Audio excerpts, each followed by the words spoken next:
سینوها د فرعون د ځانګړي طبیب یادښتونه له میلاد څخه 1450 کاله وړاندې.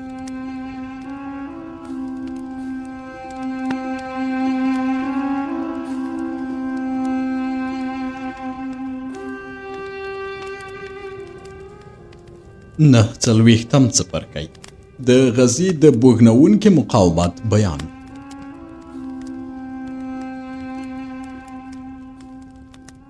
اوس به راشو د سوریې جنگ ته، خو هغه څه چې زه د دې جنگ په هکله لیکم ډیر مختصر دي، ځکه چې زه یو پوځي کس نه یم او په دې نه پوهیږم چې د جنگي تخنیکونو له پلوه د جنگونو ترمنځ توپیر څه وي. زما له نظره ټول جنگونه یو شان دي، ځکه چې په ټولو جګړو کې ښارونه ورانیږي، کورونه سوځول کیږي، خلک وژل کیږي او د ښځو ماشومانو کړیکې او ساندې د سړي زړه دردوي. له دې کبله چې دغه منظرې په ټولو جنگونو کې تکراریږي، نو که وغواړم د سوریې د جنگ په هکله پوره معلومات درکړم، د دغه 3 کلن جنگ په هکله به زما خبرې ډېرې ستومانوونکې شي. یوازې دومره وایم چې د سوریې ډیر کلي وران شول، د دې لپاره چې میوه یې په اسانه وخوړی شي. په باغونو کې میوه لرونکي ونې غوڅې کړي او په لویو ښارونو کې د خلکو نفوس لږ شو. کله چې هورمهب سوریې ته ننوت، دوکه یې وکړه. د دغه پیښې یادول اړین دي. هغه چې کله سوریې ته ننوت، عسکر یې آزاد پرېښودل چې په کلیو کې د خلکو شیان لوټ کړي او ښځې یې اسیرانې کړي. دغه کار یې د دې لپاره وکړ چې عسکر فکر وکړي په سوریه کې ډیر څه ترلاسه کړل او ډیره ساتیري وکړه. خو له دې وروسته چې عسکرو تر یوه حده ساتیري وکړه، هورمهب د هغو مخه ونیوله او نیغ په نیغه د غزې پر لور لاړ. هورمهب چې غزې ته نږدې شو، ژمی راورسېده او کله چې د هاتي عسکرو ولیدل چې هورمهب نیت لري غزې ته ننوځي، نو په بیړه یې خپل پوځیان د دې ښار په شاوخوا کې ډیر کړل چې د هورمهب مخه ونیسي. د هاتي پوځ په دې پوهېده چې د غزې په مخ کې یوه لویه دښته ده او په اسانه د جنګي ګاډیو په وسیله د مصر ځواکونه ختمولی شي. د ژمي له امله د هاتي عسکر مجبور شول د خپلو اسیرانو د مړولو لپاره وچ واښه د سوریې له سوداګرو واخلي. کله چې هغوی اسونو ته دغه خواړه ورکړل، اسونه یې ناروغ شول، خوشایي یې شنه او نري شول. ډیر اسونه مړه شول او د هاتي ګاډۍ او د سوریې یعنی د سوریې د پاچا زیرو پوځ بې اسونو شو. له همدې کبله هاتي او وزیرو ونه کړای شول چې له خپلو ګاډیو څخه د هورمهب د مخنیوي لپاره کار واخلي. له دې کبله چې هورمهب د ګاډیو له پلوه تر هغوی برلاسه و، خو ډیر ژر یې د هغوی ګاډۍ له منځه یوړې. بیا یې پلیو ځواکونو ته مخه کړه او غزې ته څیرمه یې د هاتي او سوریې پلي ځواکونه هم مات کړل. په دې سیمه کې د هاتي، سوریې او مصر دومره عسکر مړه شول چې تر دې وروسته دغه ټاټوبی د هډوکو په دښتې مشهور شو. کله چې د هاتي او سوریې پوځ د غزې په وړاندې ماتې وخوړه او هورمهب د هغوی اډه چور تالان کړه، نو امر یې وکړ چې د نوموړي اډې خوراکي ګودامونه وسوځوي چې اسونه یې ونه خوري.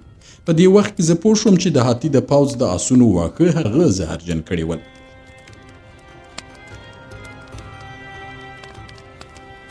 زه تر اوسه هم پوه شوی نه یم چې هورمهب څنګه د سوریې واښه پلورونکي سوداګر اړ کړي ول چې پر هاتیانو زهرجن واښه خرڅ کړي چې د هغوی اسونه ناروغ او مړه شي. له دې وروسته چې د دښمن لښکر د غزې پر وړاندې ناکام شو، هورمهب هڅه وکړه چې غزې ښار ته ننوځي چې د سمندر پر غاړه یو بندري ښار دی. په همدې وخت کې د مصر سمندري ځواکونه چې له تانیس څخه را روان شوي ول، په ډیر بد حالت کې د غزې ښار ته راورسېدل. ځکه کله چې د مصر جنگي بیړۍ غزې ته ورسېدې، مجبور شوې چې د هاتي او سوریې له جنگي بیړیو سره وجنګېږي چې ځان ته لاره خلاصه کړي. له جګړې وروسته د مصر ځینې بیړۍ ډوبې شوې او د نورو بیړیو سپرلیو هڅه وکړه چې ډیر ژر ځان غزې ته ورسوي چې د دښمن د بیړیو له حملو خوندي شي. خو د غزې د بندر پوځي قومندان هغوی ته بندر خلاص نه کړه. وی ویل، زه نه پوهیږم چې تاسو مصریان یاست که نه، زموږ د غولولو لپاره مو د مصر د جنگي بیړیو نښانونه لګولي دي. د غزې د ښار قومندان چې پر بندري سیمې یې هم حکومت کاوه، دومره شکمن سړی و چې حتی هورمهب ته یې هم دروازه خلاصه نه کړه او هغه هم مجبور شو چې یوه ورځ د غزې د دیوالونو تر شا پاتې شي. تر یوې ورځې وروسته د غزې د پوځي ځواکونو قومندان هغه ته اجازه ورکړه چې غزې ښار ته داخل شي. کله چې د ننوتو اجازه ورکړه، وی ویل باید د هورمهب عسکر له ښاره د باندې پاتې شي او د یوازې ښار ته ننوځي. کله چې ډاډه شول دغه سړی هورمهب دی، نو بیا یې د هغه عسکرو ته هم اجازه ورکړه چې غزې ته ننوځي. په کومه ورځ چې د غزې نه ماتېدونکې کلا د هورمهب پر مخ خلاصه شوه او هغه دې ښار ته ننوت، نو پر ده ورځ په مصر کې اختر و. دغه ورځ د جنگ د الهي یا سخمت ورځ بلل کیږي. پر دغه ورځ ماشومان په لرګینو ګورزونو او مصنوعي نیزو سره لوبې کوي او د غزې د جنگ نندارې وړاندې کوي. بې له شکه بل داسې ښار نه و چې د غزې په شان دي دښمن پر وړاندې مقاومت کړی وي.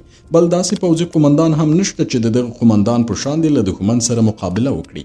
نو له همدې کبله غوره ده چې زه د دې قومندان نوم په دې برخه کې ولیکم. سره له دې چې زه په سوریه کې د مصر سفیر وم او له ازیرو سره مې د سولې تړون لاسلیک کړی و، هغه ماته اجازه را نه کړه چې په دروازې د غزې کلا ته ننوځم، بلکې زه یې په یو زنبیل کې پر دیوال ورواړولم. د دغه قومندان نوم روژو او عسکرو یې غوا سری باله، ځکه چې د بدن فزیکي جوړښت یې د غوایي په شان و. له اخلاقي او روحي پلوه هم داسې سړی ما نه ولیدلی چې د روژو په شان بدګمانه او ځیلناک وي. کله چې هغه موافقه وکړه چې هورمهب د ښار ته ننوځي، بیا هم له دې سره چې پوه شو هورمهب د مصر قومندان دی، د هاتي لښکرو ته یې ماتې ورکړې وه، خو بیا هم شکمن و او هغه ته اجازه نه ورکوله چې ښار ته داخل شي. ویل به یې ښایي دا د سوریې او هاتي عسکر وي چې د مصر د پوځ جامې یې اغوستې وي. ویل به یې له دې وروسته چې د مصر لښکرې غزې ته ننوتې، له روژو پرته ټول خوشحال شول، ځکه چې دغه سړی څو کاله په دې ښار کې کلابند و. که څه هم له هورمهب څخه یې امر ترلاسه کاوه، خو عادت یې دا و چې په خپل مرکز کې مطلق واکمن او قومندان وي. خو د هورمهب راتللو د دې مخه نیوله چې هغه وکړی شي په خپل سر واکمني وکړي. زه تصور کوم روژو چې غوا سره یې باله لږ شانته لیونی او ډېر ځیلناک و، او که دغه خوی ورسره نه وای نو له هاتي او سوریې سره یې دومره مقاومت هم نشو کولی. روژو ښه پوځي مخه نه درلوده، ځکه یې هغه په غزه کې پوځي قومندان ګمارلی و چې هغه له مصر لرې وساتي. په دې ډول به د هغه له جیلونو او شکایتونو په قرار شي، ځکه چې غزه داسې ځای و چې کله به یې څوک له مصر لرې کول او یا به یې سزا ورکوله، هغه به یې غزې ته لیږه. خو له دې وروسته چې ازیرو په سوریه کې بلوا وکړه او غزې مقاومت وکړ، څرګنده شوه چې روژو یو تکړه پوځي کس دی، او په دې کې شک هم نشته چې که غزې لوړ او کلک دیوال نه درلود، روژو هم هلته مقاومت نشو کولی. د غزې دیوالونه یې په لویو ډبرو جوړ کړي ول. ویل به یې دغه کلا په پخوا زمانو کې دیوانو جوړه کړې ده. د هاتي عسکرو هره کلا ډېر ژر نیوله او بیا به یې ورانوله، مګر په دې کلا کې ناکام شول. د هاتي لښکر پوځي مهارتونه درلودل. د هرې کلا تر برج لاندې به یې کنده ویسته او په دې ډول به یې دغه برج وران کړ.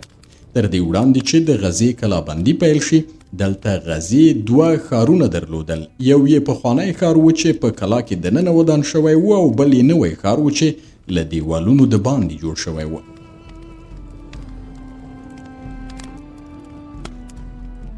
کله چې د ازیرو بلوا پیل شوه، روژو حکم وکړ چې له کلا د باندې دی نوی ښار وران کړي. هغه د پوځي مصلحت پر اساس دغه ښار وران نه کړ، ځکه چې په هغه وخت کې له ازیرو د غزې د نیولو تابع نه وه کړې، بلکې یوازې د دې لپاره یې دغه ښار وران کړی و چې له خپلو سلاکارانو سره مخالفت وکړي. د هغه مشاورینو ویلي ول چې له کلا د باندې ښار ښایي زموږ د مقاومت لومړنی مرکز وي، خو روژو د دې لپاره چې له هغوی سره مخالفت وکړي، د دې ښار د ورانولو امر وکړ.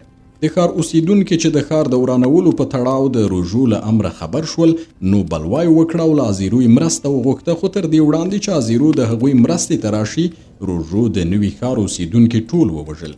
د دې بلوا مخنیوی دومره بوږنوونکی و چې د غزې د جنگ تر پایه چا جرأت ونه کړ چې د غوایي سرې روژو له حکمه سرغړونه وکړي. هیڅوک نه پوهېدل چې باید له روژو سره څه ډول چلند وکړي. که د دښمن یو عسکر به خپله وسله روژو ته وسپارله او روژو ته به یې وویل ما مه وژنه، پر ما ورحمېږه، نو روژو به نارې کړې دغه سړی ووژنئ، ځکه هغه د دې پر ځای چې زما عدالت ته پناه یوسي، زما بښنې ته پناه وړي او دغه موضوع ثابتوي چې ما عادل کس نه بولي. خو کله چې به کوم عسکر تسلیم شو، د بښنې غوښتنه به یې ونه کړه، روژو به ویل دغه سړی ووژنئ، ځکه چې له ما سره سپین سترګي کوي او ما ته په درنه سترګه نه ګوري. کله چې به میرمنې او ماشومان ورته راغلل او په ژړا او انګولا به یې د خپلو پلرونو او میندو لپاره چې هغه مهال د سوریې عسکر ول له روژو څخه بښنه وغوښته، نو روژو به ویل دغه کسان هم ووژنئ. د به د دغو کسانو د وژنې دلیل دا راوړ چې دوی په دې نه پوهېږي څنګه چې د ځمکې په اړه د اسمان حکم نه بدلیږي، هماغسې د هغو کسانو په اړه چې د مصر پر خلاف بلوا کړې ده حکم نه بدلیږي. هیڅوک نه پوهېدل چې له دغه سړي سره څنګه چلند وکړي او څنګه ورسره خبرې وکړي چې هغه خفه نه شي. هغه به هره خبره داسې ګڼله چې ته څوک ورته کنځلې کوي، یا هغه غولوي او یا د هغه د حکم پر خلاف عمل کوي. خلکو د هغه په یو شی اعتماد کاوه او ډاډمن بول هغه دا چې کله به امر کاوه حتما اجرا کوي او د خپل حکم د نه عملي کېدا او یا ځنډ په هکله یې هیڅ پلمه نه منله. په لومړي سر کې د غزې پر ښار د امرو هیواد پاچا آزیرو حمله وکړه. دغه سړی د مصر پر خلاف له بلوا وروسته د ټولې سوریې پاچا شو او سوریه یې د مصر له منګولو خلاصه کړه. خو پر غزې د آزیرو حمله د هاتي د برید په پرتله د ماشومانو لوبو ته ورته و او د نارینه‌و جنګ نه و، ځکه چې د هاتي پوځ شپه او ورځ اورونه له زهرجنو مارانو ډک منګي مصري اسیران او مړي ښار ته راغورځول. کله چې به مصري اسیران پر ځمکه ولګېدل مړه به شول، ځینې به د ښار پر دیوالونو لګېدل او هډوکي به یې ماتېدل. کله چې موږ غزې ته ننوتو داسې کور مو ونه لید چې چت ولري. د ډبرو او اورونو د ګزارونو له امله د ټولو کورونو چتونه لوېدلي یا سوځېدلي ول او د ښار لږ شمېر اوسېدونکو په تلخونو کې ژوند کاوه. هغه هم ښځې او ډنګر بوډاګان ول چې څو کاله یې یوازې یو وخت ډوډۍ خوړلې وه.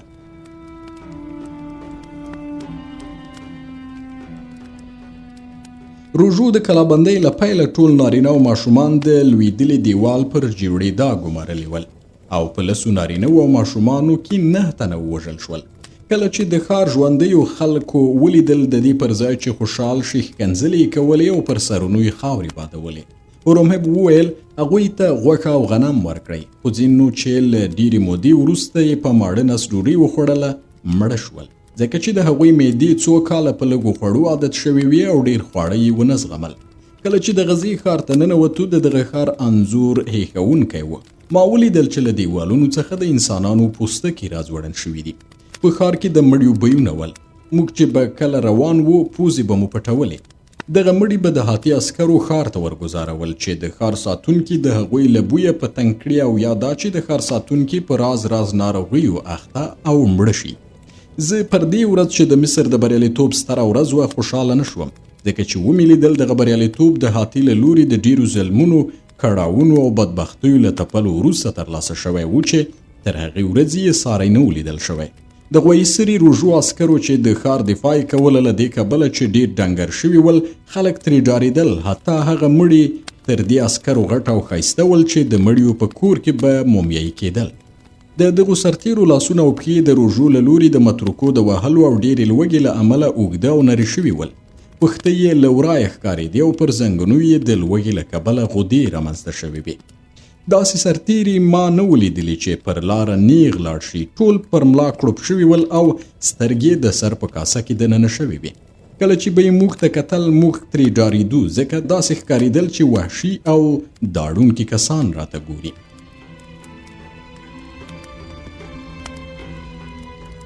کله چې هورمهب ولید په ډنګرو او ناتوانه لاسونو یې خپلې نیزې پورته کړې او زګیروي ته ورته کړیکې وکړې، ویل یې مقاومت وکړئ. کمبخت عسکرو د هورمهب په سپارښتنه له خپل قمندان دغه ټکی دومره اورېدلی و چې د مقاومت وکړې له خبرې پرته یې بل څه نه شو ویلی او نه یې په خوله او زړه کې بله خبره وه.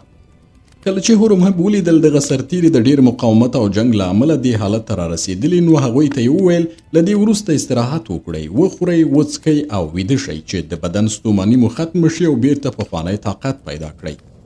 بې له ځنډه پر عسکرو تازه غوښه، ډوډۍ او د اوربشو اوبه وویشلې. هورمهب په خپلو لاسونو د هر سرتیري په غاړه کې د زرو غاړکۍ ور واچولې او د سوریه اسیران یې پر هغوی وویشل. خو عسکرو له ډېرې بېوسۍ او کمزورۍ څخه دغه اسیران خرڅولی نه شول او د هاتي د عسکرو په تقلید یې هغوی شکنجه کول.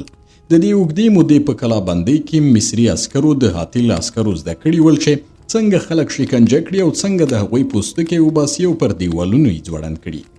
کله چې به له هغوی پوښتنه وشوه چې ولې د سوریې ښځې شکنجه کوئ او ولې یې نه خرڅوئ، په ځواب کې به یې ویل زموږ له نظره د سوریې نارینه او ښځې یو شان دي، هر یو چې پیدا کړو خپل غچ ترې اخلو او په شکنجې سره یې وژنو. هورمهب غوایسرې روژو ته د سرو زرو یو غټه غاړکۍ چې په ښکلو غمیو سره پسولل شوې وه او په لاس کې یې د سرو زرو یو ماتروکه ورکړه.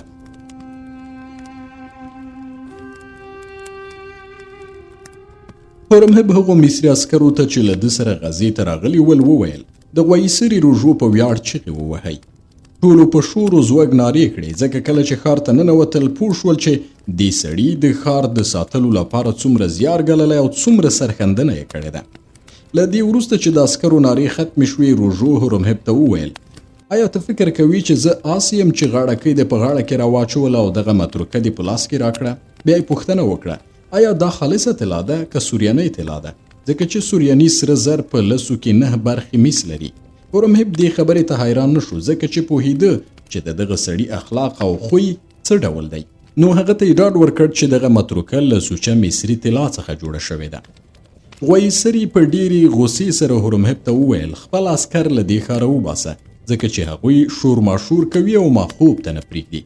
ما د غزې د کلابندۍ په وخت له دې سره چې د تورو نیزو د ډبرو د لګېدا او د اورونو د بلېدا غږونه اوریدل خو بیا به مې هم آرام خوب کاوه مګر اوس مې ستا د عسکرو د شور ماشور له امله خوب ګډوډ شوی دی. که ته خپل عسکر له دې ښاره ونه باسې او هغوی زما خوب نور هم خراب کړي نو مجبور یم چې خپلو عسکرو ته امر وکړم چې ستا ټول سرتیري ووژني. وایسري سمه خبره کوله. هغه سړی چې څو کاله شپه او ورځ په جنگ کې آرام ویده کیږي اوس نشي ویده کېدی. په تیره بیا دا چې شپه او ورځ د پوځي وسایلو د جمع کولو او حساب په فکرونو کې وي. یوه ورځ هورمهب ته راغی او دا ځل یې په ډېرې خاکسارۍ ورته وویل هورمهبه ته د مصري پوځ قمندان او زما مشر یې له تا څخه غواړم چې ما ته سزا راکړې ځکه چې زه د سزا لیاقت لرم. هورمهب وویل ولې ته د سزا وړ یې؟ وایسري ورته وویل د دې لپاره چې هغه پوځي وسایل او تجهیزات چې تا ما ته راکړي ول او باید د هغوی حساب کتاب بیرته فرعون ته ورکړم نه پوهیږم چې څه کړي مې دي. که زما پاپیروسونه موجود وای زه پوهیدم چې دغه شیان مې څه کړي دي خو پاپیروسونه د اور په لمبو کې سوځېدلي دي او له هغه وخته چې زه نشم ویدېدلی خپله حافظه مې له لاسه ورکړې ده. زه دومره پوهیږم چې د هغو ټولو شیانو حساب کتاب چې ما ته سپارل شوی و منظم دی خو یوازې په دې نه پوهیږم چې د خرو هغه 1500 کتې یا ځل چې په ډیپو کې وي څه شوي دي. زه په دې پوهیږم چې له دغو کتو یعنی ځلونو مو استفاده نه وه کړې ځکه چې موږ له لوږې ټول خره خوړلي دي او کوم خر راپاتې نشو چې کته پرې واچوو. نو ای هورمهبه د دغې بې پروایۍ له امله ماته د ټولو عسکرو په مخ کې په متروکو سزا راکړه چې پوه شم د فرعون مخې ته نشم تللی ځکه هغه پوځي شیان مې ورک کړي چې ماته سپارل شوي ول.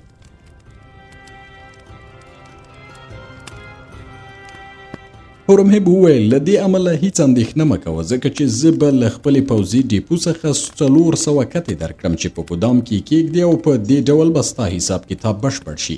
خو غوایسري ونه منله او ویې ویل ته غواړې ما وغولوي او غواړې د خپلو خرو کتې راکړي چې بیا وروسته د فرعون په وړاندې په اسانه ما تورن کړي او ورته ووایي چې ما پوځي شیان اختلاس کړي دي. زه به دغه کار ونه کړم او ستا دوکه به ونه خورم او په دې هم پوهیږم چې ته له ما سره حسادت کوې غواړې د غزې حاکم شي او زما ځای ونیسې. زه اوس فکر کوم چې تا خپلو عسکرو ته دنده سپارلې چې زما ګودامونو څخه د خرو کتې پټې کړي چې په اسانه ما د فرعون پر وړاندې تورن کړای شي. زه به هغه کتې ونه منم چې ته یې راکوي او دغه کار به دومره وپلټم چې کتې پیدا کړم. دغو خبرو هورمهب اندېښمن کړ ځکه دغه سړی بیخي لیونی شوی دی او ویل رجوع غوره دا ده چې ته د استراحت لپاره مصر ته لاړ شي. زه احساس کوم چې د دې ښار اوږدې کلابندۍ او هغو زیارونو چې تا دلته ایستلي دي ته ډېر ستومانه کړی یې. خو رجوع ورته وویل زما ښځه د دې ښار کلا او 4 برجونه یې زما بچیان دي او زه به له دې ځایه لاړ نشم. که دغه کتې مې پیدا نه کړې په خپل لاس به د خپلې میرمنې او بچیانو سرونه له تنه جلا کړم. له هغه وروسته رجوع د هورمهب له خبرتیا پرته خپلو عسکرو ته امر وکړ چې د پوځي ګودامونو منشي چې یو زړور کس و او څو کاله یې د دښمن پر وړاندې مقاومت کړی و په دار وځړوي. کله چې هورمهب له دې کیسې خبر شو ویل بې له شکه دغه سړی لیونی شوی دی او امر یې وکړ چې هغه په یوه کوټه کې بند او وڅاري او د باندې د وتلو اجازه ورنه کړي. ما ته یې وویل ورشه هغه معاینه کړه وګوره چې څنګه یې معالجه کولی شي. زه لاړم او رجوع مې معاینه کړ. بیرته چې راستون شوم هورمهب ته مې وویل د هغو بخارونو له امله چې د ده په سر کې راټول شوي هغه لیونی شوی دی او د هغه د معالجې لپاره مې 2 وسیلې په نظر کې شته. لومړی دا چې ته له خپلو عسکرو سره له ښاره ووځې او غزه هغه ته پرېږده چې هغه په یوازې سر په دې ښار کې حکومت وکړي. هورمهب وویل زه تر هغه له غزې نشم تللی چې له مصره مرستندویه ځواک راونه رسیږي. بیا به په سوریې برید وکړم ځکه د مرستندویه ځواکونو له راتګ مخکې که زه له دې ځایه لاړ شم سمدستي به ماتې وخورم او زما د لښکرو د ساتلو امنیت یوازینۍ وسیله د غزې کلا ده. ومې ویل اوس چې له دې ښاره نشئ تللی د غویسري د معالجې لپاره بله چاره نه لرم مګر دا چې سر یې سوری کړو چې له سره یې بخارونه ووځي. هورمهب په دې پوهېده چې د سر د کوپړۍ سوری کول خطرناک کار دی نو زما له وړاندیز سره موافقه ونه کړه. وی ویل زه هغه سړی د سرسوري کولو له خاطرې سره نشم مخامخ کولی چې د مصر د دفاع لپاره یې سرښندنه کړې وي. پر دې سربیره کېدای شي دا تور هم راپورې شي چې د هغه له زړورتیا او مېړانې سره مې بخیلي کړې ده او د هغه د وژلو زمینه مې برابره کړې ده. زه له یو شمېر آرام بخونکو درملو او 2 تنو مضبوطو کسانو سره د هغه کوټې ته ورغلم. دغو کسانو ته مې وویل چې هغه په یوه کټ کې کلک وتړي چې درمل پرې وخورم.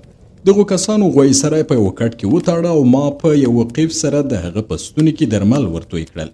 له هغه وروسته مسکن درمل چې لږ نشهیي مواد هم پکې ول هغه ته ورکړل. کله چې د غویسري معدې ته درمل ورسېدل ورو ورو یې اغیز وکړ.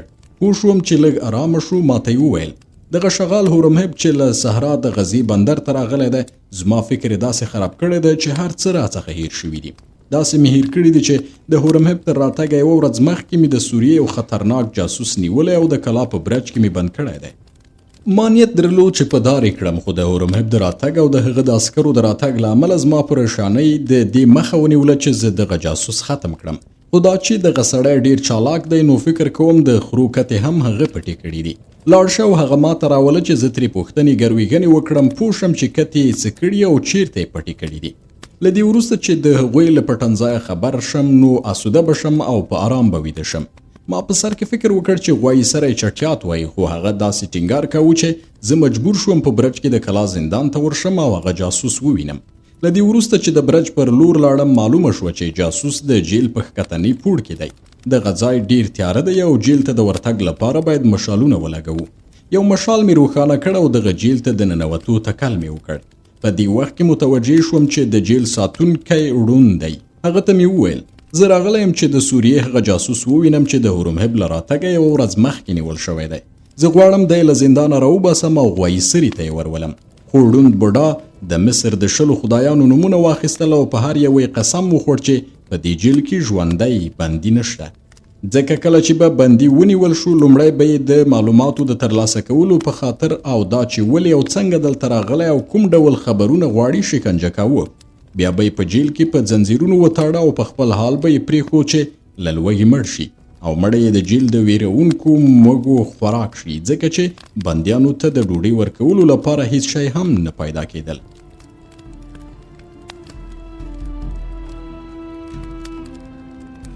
له دې سره چې ړانده بوډا د مصر په 20 خدایانو قسم وخوړ چې په دې جیل کې څوک ژوندی نشته، خو زه چې په خبرو پوه شوم چې دروغ وایي، ځکه چې یو ریښتونی کس اړ نه دی چې په 20 خدایانو قسم وخوري. هغه ته مې وویل ته پوهیږې چې غواسری داسې کس دی چې که پوه شي تا دروغ ویلي نو له دې سره چې بوډا یې او ړوند یې نو پوست به دې وباسي. کله چې بوډا پوه شو زه په خبرو نه غولېږم نو رکوع او سجده یې وکړه. ویې ویل ای ستر انسانه چې زه دې نه وینم، خو له غږه دې پېژنم چې مصری یې او ځواکمن یې، پر ما ورحمېږه او ما واکمن ته مه سپاره، ځکه چې هغه به مې مړ کړي.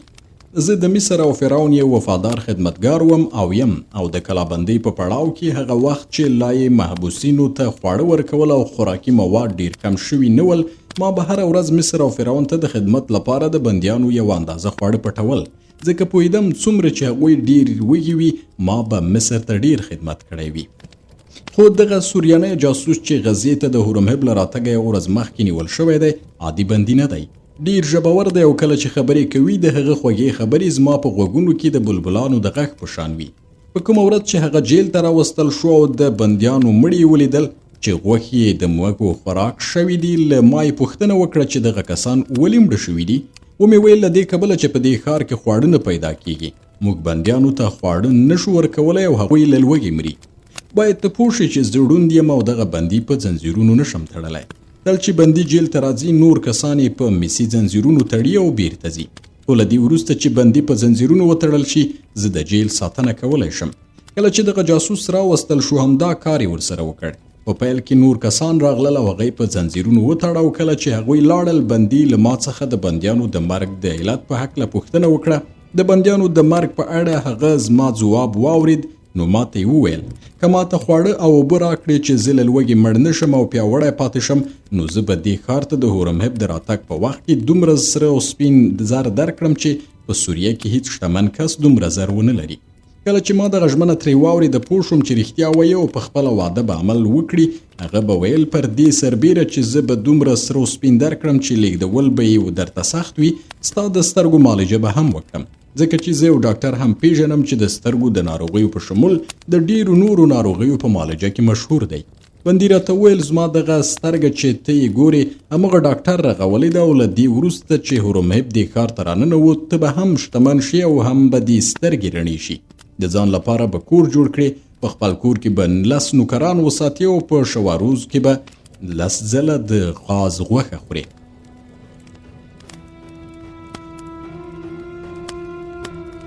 ما باور درلود چې هغه به د هرې ډوډۍ په بدل کې ما ته ډیر زر راکړي.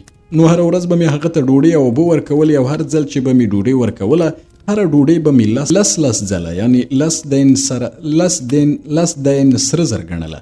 خو هغه ډیر ژر وږی کېده او په شواروز کې به یې څو ځله له ما څخه ډوډۍ غوښتله. ما هم په هغو وسایلو سره چې په لاس کې مې ول هغه ته ډوډۍ برابروله او ورکوله. دغه سړی اوس د هغې ډوډۍ په بدل کې چې خوړلې ده تر څو ورځو مخکې پورې 2 وارې 10 ځله دینه زما پوروړی دی. خو زه له هغه ډیر څه غواړم او تر هغه وخته به په تمه شم چې زما پور 3 میلیون دین شي، بیا به هغه ته خبر ورکړم چې هورمهب دې ښار ته راغلی دی. ومې ویل نو داسې ښکاري چې تا تر اوسه پورې هغه ته نه دی ویلي چې هورمهب ښار ته راغلی دی؟ جیل ساتونکي وویل نه، که مې هغه ته ویلې وای زه به له ډېرې شتمنۍ بې برخې شوی وای، خو کله چې زما پور 3 میلیونه دین ته ورسېد بیا به هغه خبر کړم. ما ورته ویل ای ړنده او ساده سړیه، آیا په دې پوهېږې چې 3 میلیونه دینه څومره طلا کېږي؟ که 3 میلیون دینه سره زر په یو ځای کې راغونډ کړې ان په 20 آسونو به یې بل ځای ته ونه شي لیږدولی. هغه وخت چې غزه د سوداګرۍ مرکز و په ټوله غزه کې 3 میلیون دینه سره زر نه پیدا کېدل. اوس خو لا پرېږده چې دغه ښار بیخي وران شوی دی.